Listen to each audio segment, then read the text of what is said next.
Pastor Roy Gearhart from Galloway United Methodist Church in Franklin, Pennsylvania, sharing a few words of encouragement to help us follow after Jesus. Is life fair? I mean, what even makes it fair or not fair? How do you measure all of that?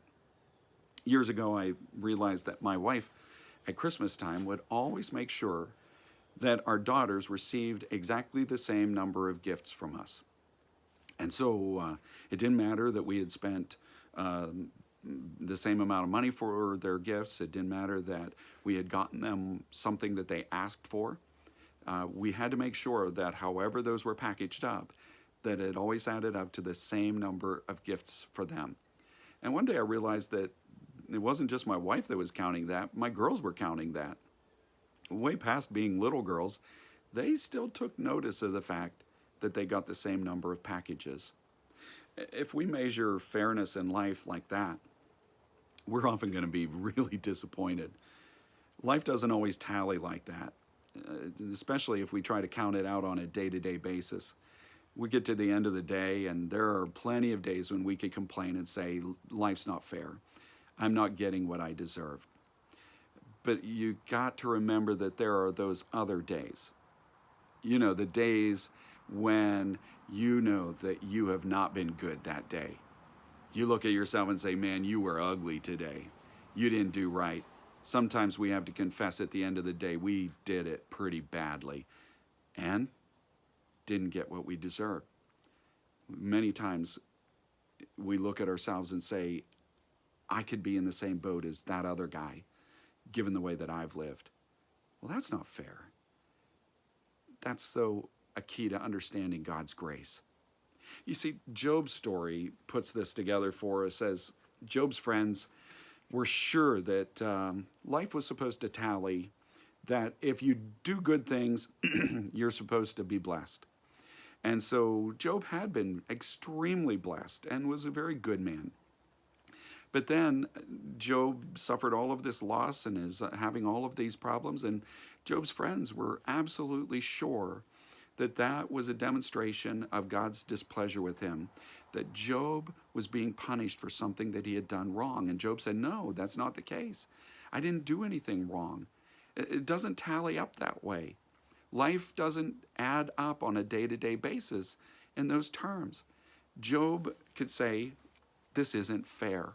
And he wanted to plead his case before God to prove that that was not what was happening there. And so we've got to realize our lives don't tally on a day-to-day basis. But at the end, God does tell us that he will run a tally, that there is a day of judgment. And when we get to the end of the Bible, we see that that judgment day sends those who have turned away from God and done evil into a recompense, into an accountable place. They're going to be held responsible. People who have gotten away with murder will get their comeuppance. And at the same time, those who have followed the Lord will be ushered into his blessing. And it will be a great day of joy for them, as well as then a day of kind of that calling out of the wicked for what they've done. And so that there is a tally at the end, of course. But on the day-to-day basis, it may not always look fair.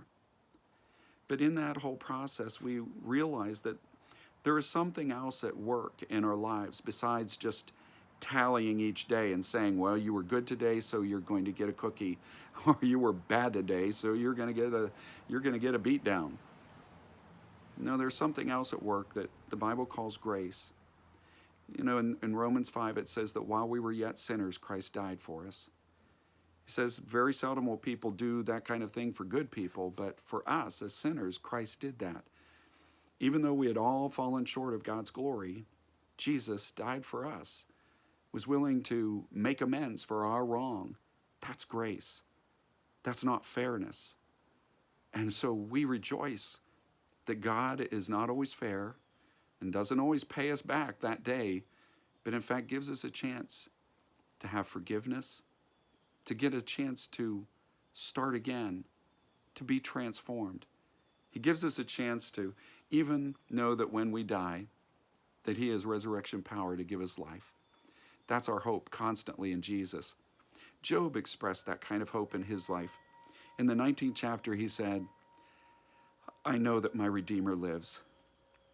And he said, I'm confident that he will show up here on this earth for me, and that I will look on him with my eyes, even if my flesh and my body rots away. I am confident that I will see him with my own eyes. He had a deep and abiding hope that God was his deliverer. And that's our hope. Not always fair. Thank God for his grace. May God bless you today. And as you share this good news, may God make you a blessing wherever he takes you.